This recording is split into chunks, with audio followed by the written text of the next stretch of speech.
Mera World Music Festival, an event where bands from all over the world come together to perform in the charming setting of a rustic barn, celebrates its third anniversary this year.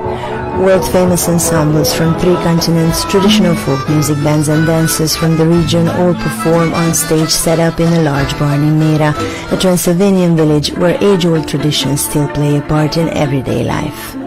Basic idea was to bring here the world in this small village and to show to the world the culture of this region. And I think we managed to do that. In this year we will have concerts and bands from 3 continents, and we will have different places within the festival. Also in the church, the Reformed Church, we will have concerts. The specific part of this festival is that it is a barn festival. This means that there is a more than 100 years old barn, and we changed it to a stage.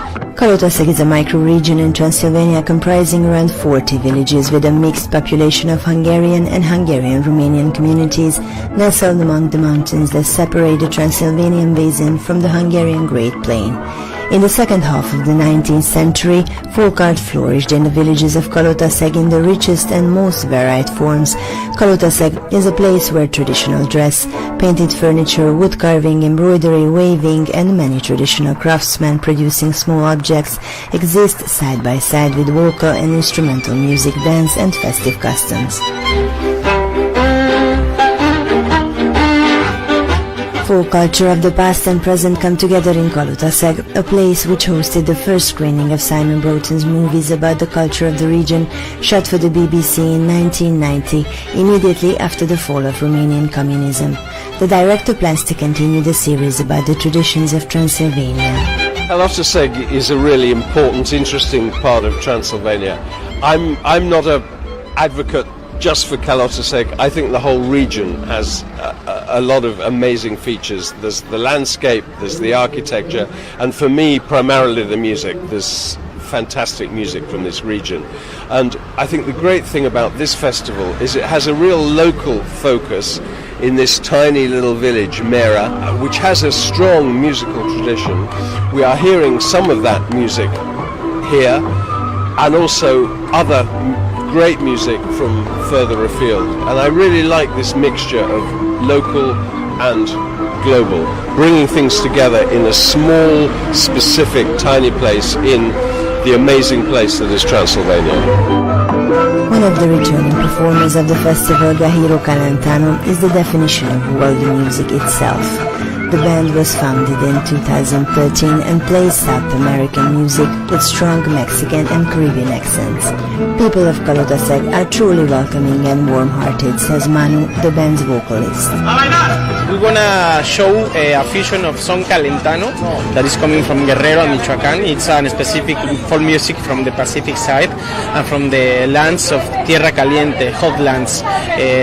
We are fusing this music with our original influences from Caribe, from Cuba, Puerto Rico, Colombia. Most of the people knows much more about the Caribbean music because Cuba. We are here because we want to show and to share some Mexican music with influences from Argentina, from Chile. The Mera World Music Festival charges no admission fee for people from the region who come in traditional folk dress.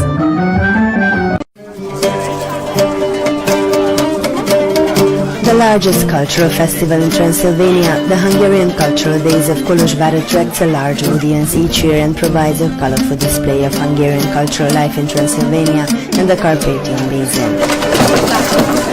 One of the most important events that takes place as part of Cultural Days is the Szent István International Folklore Festival, which celebrated its 20th anniversary in 2018. Szent István International Folklore Festival is the meeting of the national and ethnic minorities from Europe and maybe the whole world. The main reason of this festival is to invite to Kolozsvár, Cluj and surrounding Hungarian villages and cities, ethnic minority groups from all Europe to show their traditional culture here and to make good relationships between these groups. Two of the main themes of this year's Hungarian Cultural Days appeared in several of the festival programs. One of them was the fact that King Matthias was born in the city 575 years ago. 2018 serves as the commemorative year dedicated to King Matthias and is celebrated throughout Hungary and in Kolozsvár to mark the anniversary. The other important historical event celebrated this year was the Edict of Torda in 1568, which marked the foundation of religious freedom. This is a very special year indeed for Unitarians especially, but everyone living in Transylvania, it's also a very important year. This year we celebrate the 450th anniversary of the Declaration of Religious Tolerance in Torda, which also marks the institutional beginnings of the Unitarian Church here in Transylvania. The program of the festival ensures substantial and quality recreation for every age group. During the extended week of the festival, Hungarians from all over the world fill the squares of Kolozsvár, public buildings open their gates, and old stories about the city come to life. To see where we stand now regarding the Hungarian Cultural Days of Kolozsvár, we have to look back on the days when it all started. Back then, there was nothing like this in Kolozsvár, the Hungarian Cultural Center of Transylvania.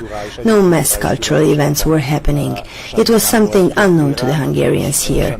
This is where we started to later become one of the most important Hungarian cultural events in the Carpathian Basin. 9 years after this, I really feel like we've succeeded in what we set out to do, and maybe we've done even more, says Gergely Balázs.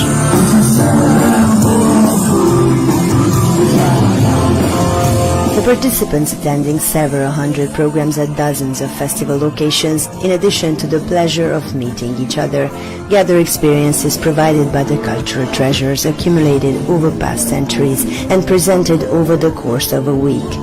Feeding off these experiences for the rest of the year, they take with them the most important message of the cultural days, that our Hungarian community in Cluj, Transylvania, the Carpathian Basin, is a vibrant and vigorous community continuously able to create value.